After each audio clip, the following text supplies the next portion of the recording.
Well, here we are. August is over, September is underway, and we are fast approaching the release of 21 Pilots' next album. And the final album is part of this Demas storyline, and the final album before they take a hiatus for an indefinite period of time. Hello, and welcome back to another episode of Perligo Ponders, in which I respond to your comments, questions, and theories about my own comments, questions, and theories relating to the story, the lore, the music of 21 Pilots. There are a number of comments, as always, to respond to, so I want to get into those in a moment, but first, I just want to say something in regards to this podcast series in general, since there have been a number of questions, not necessarily directed to be answered as part of the podcast, but more just about the series in general and what's going to happen with it after Breach. As of right now, I'm currently planning to continue releasing these episodes at least once a month after Breach has come out, indefinitely. However, given the nature of what these episodes are, it is entirely dependent on how many questions people submit throughout the month. Right? This originally started as a month in review series. Then the volume of questions increased to a point where I've been releasing multiple times a month, and we'll probably keep doing that at least once or twice a month as questions continue to come in that I think are worth answering in a longer format like this, rather than just responding in text. But obviously, as the number of questions declines in a post-Breach era, there's a good chance that this podcast will be discontinued. But for the time being, I am planning to continue it indefinitely. And the same goes largely for the channel as a whole. I'm planning to continue. I actually have a lot of fun ideas planned that I'm hoping to roll out over the fall and into the winter.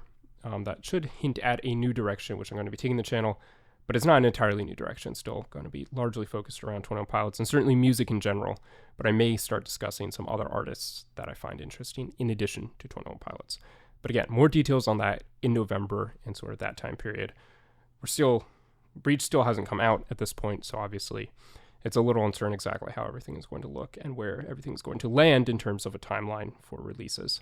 But as long as there are still people interested in watching and hearing what I have to say about 21 Pilots and other bands, I'm going to continue creating videos about that. Without further ado, let's get into these. First comment comes from Jake Park, and he writes, Perligo Ponders, I always thought that the lore was connected to Christianity, and all the metaphors can be used in that context, but reading the booklets for every CD, you can see at the end they thank God every time, and in the Blurry Face one, they also thank Blurry Face for inspiring this retaliation right after thanking God. So to me, Blurry Face would be Satan in that light, the opposite of God. And then he lists out all the different special thanks which they give in the album booklets to God at the end of all of those, and nothing in Skilled and Icy. In the Trench one, he's thanking God for guiding the band and the story. Literally, I just noticed all this right now. I guess the question is your thoughts on it. I mean, the short answer obviously is yes. Christianity and Christian themes are tied into the story necessarily.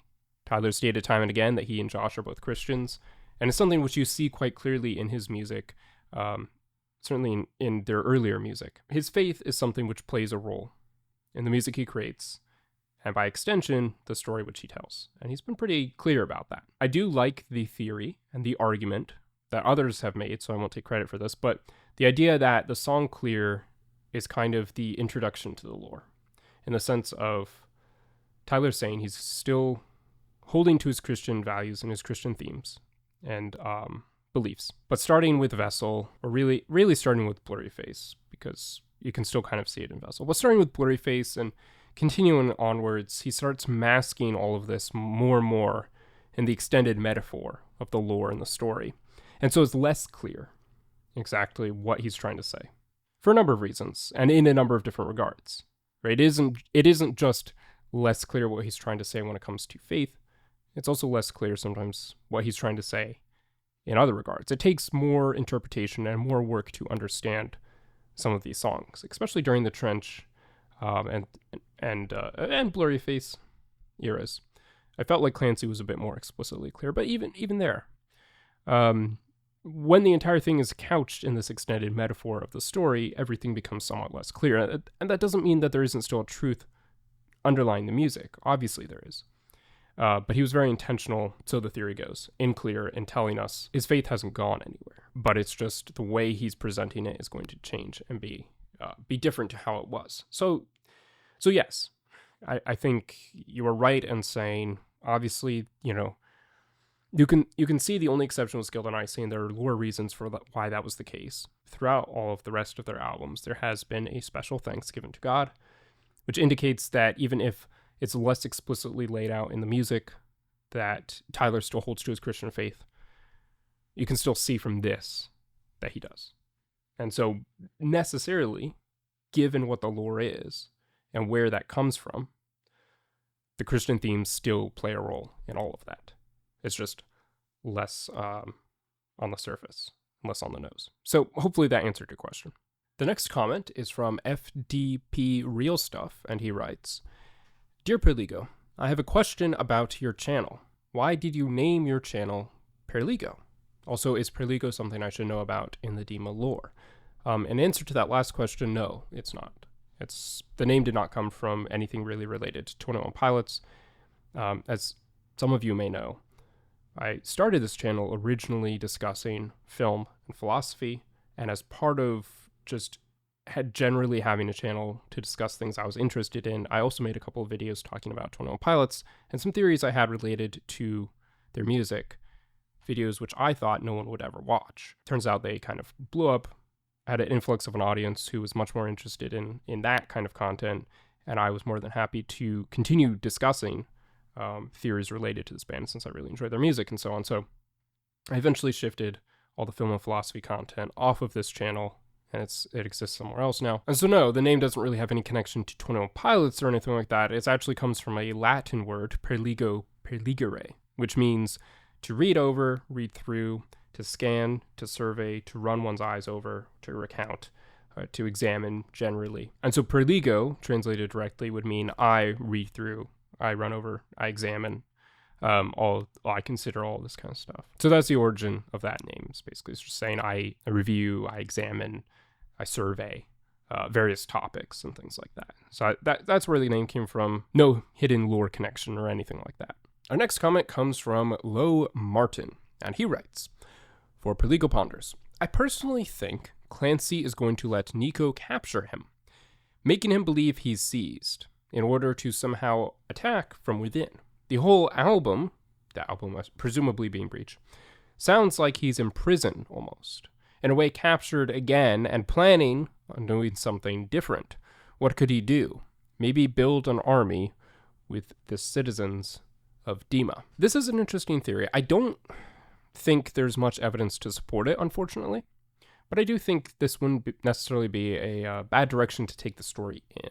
Certainly, it is true that I think the letter that was sent out sort of around when Drum Show came out and some other things like that do indicate that there is going to be some sort of internal breach or sort of internal attack. It seems clear from the letter that was sent, or the report and letter kind of combo that was sent around that time, that there still are citizens inside Dima, despite it appearing deserted throughout Paladin Strait and so on. This has been something which we have discussed time and again throughout these episodes.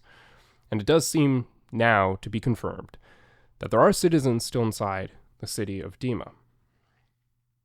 So, as a result of that, it does seem like it could be possible for those citizens to be gathered together in order to internally breach Dima. So that could be what the album's about, or like you said, it could be about Clancy breaching into the systems of vialism as a prisoner from within, willingly letting Nico capture him. However, given that we know there's only going to be one more, well, let me rephrase. Given that all indications seem to point towards there only being one more music video, and then the lore is over, I think it makes more sense to say that the story is going to end sooner and a bit more simply than what you outlined here. This could be interesting to see, but I think it would require a bit more storytelling than what we're going to get with Breach. Again, it's a little up for debate whether or not we will get more than one music video that ties into the lore off of that album, because right now it looks like we're just going to get two, which is kind of not that many for the album that's going to end the story. However, even if City Walls ends the story with that music video, there still could be another lore music video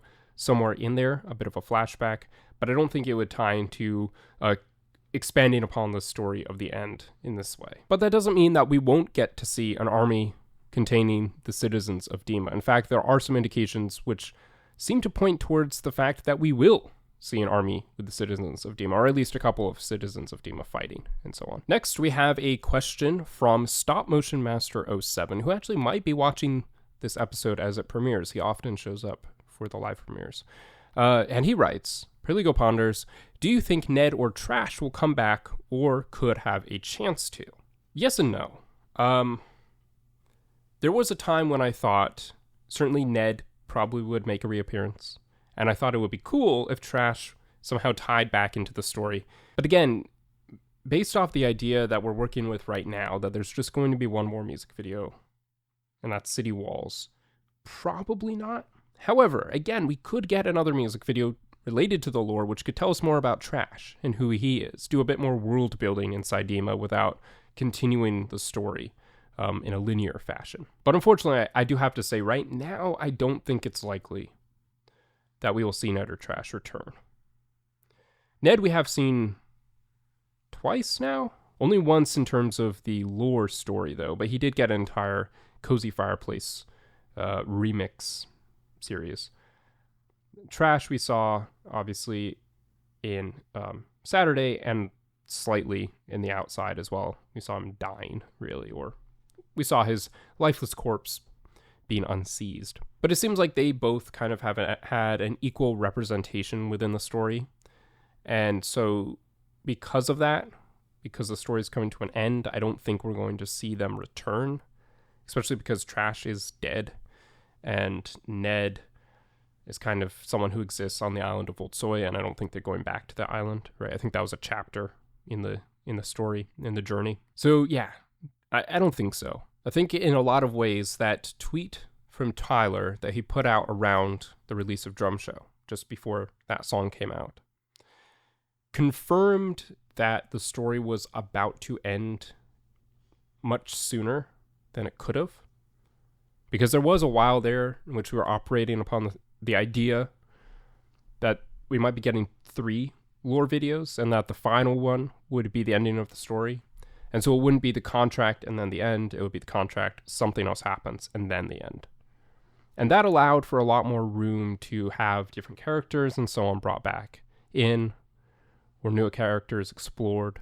And that's not to say that it doesn't make sense that there is only going to be one more lore video, or that the next lore video is going to end the story. I think it does. I mean, Paladin Strait was almost the end of the story. We certainly thought it was going to be the end of the story. And then there was a cliffhanger, but I think it's time for things to actually get resolved without starting a new chapter of the story. In many ways, Clancy and Breach together are the final chapter of the story. And I think that's why we got music videos like Navigating and The Contract, which seem to more be in between videos, right? We have the events of Overcompensate, then Navigating transitions us to Paladin Strait, and then The Contract transitions us from Paladin Strait to City Walls. And so because it is all part of this one final chapter, split into 2 albums, that could be what the Clancy Ultimus Capitilius 25 is referring to, is that it's all one story, or one chapter of the story. Obviously, the whole thing is one story, but this is all one chapter of the story together. And I think neither of these characters played a role in that chapter. They're both part of the Scaled and Icy chapters. And of course, Ned did have a role to play, moving us from Scaled and Icy into the Clancy chapter, right? With the fireplace and all the clues hidden within that. If you disagree and you have some arguments you can lay out for why you think there's a good case to make that they will return, I'll be curious to hear that. Because I'm not opposed to them returning, especially Trash. I would love to see that character explored a bit more, because there's a lot that's a bit confusing about him. I just don't think that we will. Next, we have a comment from Make It With Alex talking about the Breach Tour. She writes, Perligo ponders, I've noticed that the Breach Tour venues are all open air, or at least I think they are. Do you think we are going to get an aerial display as part of these concerts? Fireworks, drones, something else? Maybe.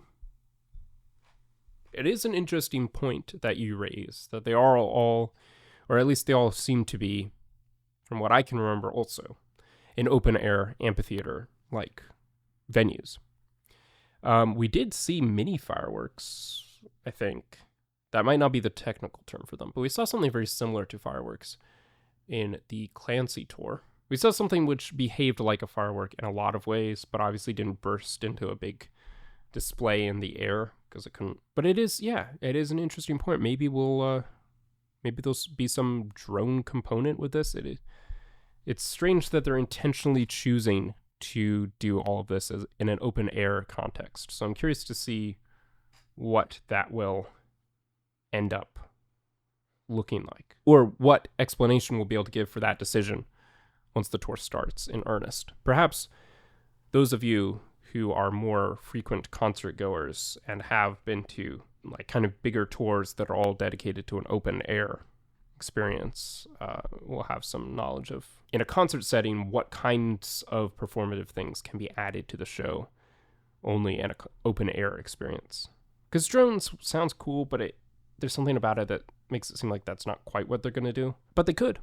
You never know.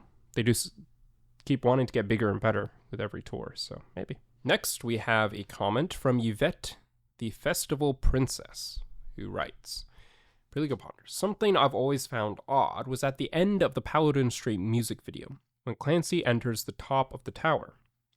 Instead of physically attacking the bishops, Clancy uses the net antlers to seemingly kill or incapacitate the bishops with some sort of magic almost. I could be wrong, but I don't think we've seen the antlers do that before. And I thought it was kind of strange and wondered what your thoughts were on it. Honestly, the entire last scene of Paladin was a bit strange. Nico seemingly flying towards Clancy made the whole thing feel like a dream sequence. And you're right. I noticed that too when the video first came out. It was a bit odd. I mean, we've seen the antlers really only used for seizing before. And then one of the things that we saw the bishops doing was seizing the bodies of the glorious gone using lightning. And then we saw Clancy enter the tower and using those antlers kind of create a force field which incapacitated all the bishops. And necessarily because of that, because they were connected to the glorious gone, took out the army of the undead that were fighting the banditos. But yes, we hadn't really seen seizing employed in that way, if that even was seizing. He was just kind of breaking the connection of seizing that the bishops had with those zombies, but it also knocked them down. It's the kind of thing that I feel like a letter after Paladin Strait should have explained, and maybe we will get one that does explain what happened there, but it certainly isn't a way of using the antlers that was described or prescribed in the letters written on the island of Voltsoy when he's given that power. The Neds, and as far as we see, don't teach him how to use the power in that way. And then you're right, then there's this weird thing with Nico moving, like gliding over the floor towards him, like it's part of a dream. And really both of those things, Nico's movements and the way the antlers are used, come together and connect in a way that I think you sort of hit upon here. This idea that it's a dream sequence. There's a lot of indication throughout the story that all of this could be a dream which Tyler is having every night. There are many indications throughout the music that, the battles happen at night, and in the morning he awakes and everything's fine, and then the battles happen at night again. Even songs like Routines in the Night seem to speak to this. And so what we could be seeing here, as parts of the lore get more confusing or weird or a little unreal seeming, like the movements of the bishops and the way the power is suddenly able to be used, could be clues that they're feeding in there to give us further indications that this whole thing is a dream. And then you get a music video like The Contract, in which Nico seizes Clancy and he goes into this other realm, almost like he's fading away or falling asleep and waking up in a dream within a dream, a limbo of sorts. And that's where you see all the souls of the glorious gone who themselves have been cast into limbo and kept there. And so Clancy frees all of them and brings them back out and is able to make it back out from limbo to the next layer of the dream. If you've seen Inception, you know what I'm talking about. Something along those lines. Now, I'm not saying that Tyler and Josh have been copying Inception and building this story. There's very little that actually lines up between that movie and the story, but that could be a way of thinking about it, right? And the idea of dreams within a dream is not something that's unique to Inception either. It's just a a way of explaining what I'm talking about. So the short answer is yes, I think you could be right that it is a dream sequence. And this whole thing has been a dream. And so there's little elements like this that don't quite make sense unless you understand that all of this is a dream. Next, we have a question, or a series of questions, from Crystality. Perligo ponders, what do you think was the process of writing Clancy/Breach? And at what point in time they decided to change that course and make it a double album? And do you think that it's a topic for a whole video? If you're asking, do I think I should make an entire video dedicated just to this question, I don't think so. Perhaps if my answer here is long enough, I will pull it out of this episode and release it separately as its own video. But it's not to say that this isn't an interesting or important question. I think there's a couple of layers to this. There's parts of what we know for sure about the process of creating these albums because of what they've said in interviews. And then there's stuff that we can kind of guess at or surmise based largely off of other stuff they've said in other interviews. In 2021, when they released Scaled and Icy, or as they were getting ready to release Scaled and Icy, somewhere in there, Tyler mentioned that they had 2 albums that they could create to release after Trench, but then given the state of the world at that time, in those years, they decided to go in the direction of writing Scaled and Icy. And the other album was kind of put on hold. But I don't think they ever said they completely discarded that one. And so for a while, it's been the mainstream idea that that album was kind of kept on a back burner and existed as an incomplete piece of work. That was the Trench follow-up.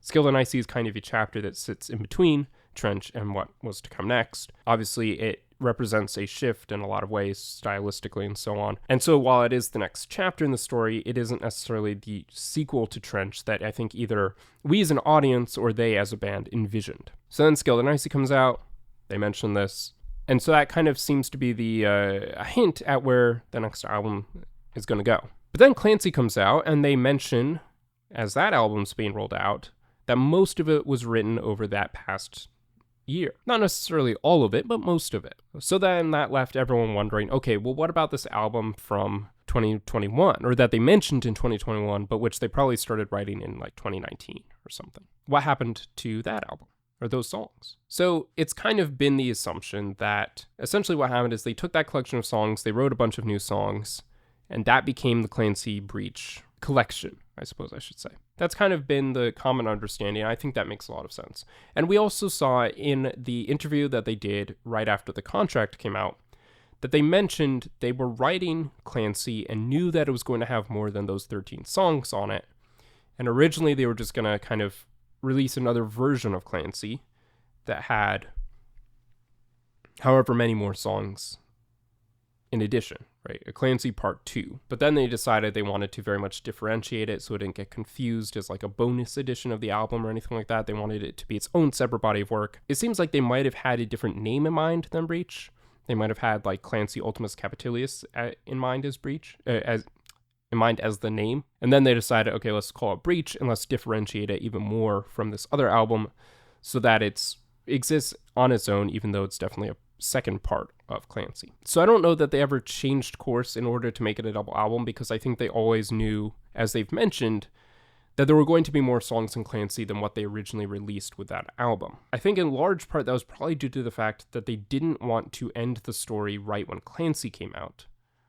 They didn't want to end it in Paladin straight. They wanted to let that album exist and the story's ending, the end chapter of the story, to continue for a bit longer. Because if they had songs like City Walls and Intentions, which have been referenced now as the songs which are kind of the end of the story, the final end, I think they wanted those to extend out and not exist right when Clancy first came out. So they could have the whole tour and roll out everything during that and build out a more extended final chapter, especially after Scaled and Icy, right? Scaled and Icy is kind of the intermediate stage. He's in this weird state of propaganda and all of that, but he isn't like about to end the story. And so the ending would have felt very abrupt if it had ended the second Clancy came out. That would have felt a bit rushed. And we wouldn't have gotten things, or it certainly wouldn't have made sense to get things like the FPE letters during the Clancy tour, and so on. So I think they always intended to have probably at least a long EP And then maybe we're like, well, let's make this a whole second album as well. That's my understanding and my interpretation. But it might also be fair to say that they always had 26 songs ready to go, and they just weren't sure exactly how to lay them out or which songs were going to go where. And that they wanted to market it very much as something that was two distinct albums rather than a Clancy Part 1 and Clancy Part 2, which is how many people assumed it was going to look. With that being said, thank you so much for watching and tuning in to another episode of Perligo Ponders. As always, if you would like your comment or question to be featured, just comment something down below which you think is interesting. And of course, as always, feel free to flag it as Perligo Ponders. I do notice those right away whenever I see them as I'm scrolling through the comment section, but I don't just pull from comments flagged in that manner. So if you forget to, don't worry. I may still find your comment and feature it in the next episode. And as I mentioned at the beginning, we are fast approaching the release of 21 Pilots' final album in the story and the final album before they disappear for who knows how long. The countdown to Breach continues tomorrow. Comment your own thoughts on this episode below, and don't forget to subscribe for more music commentary and reviews.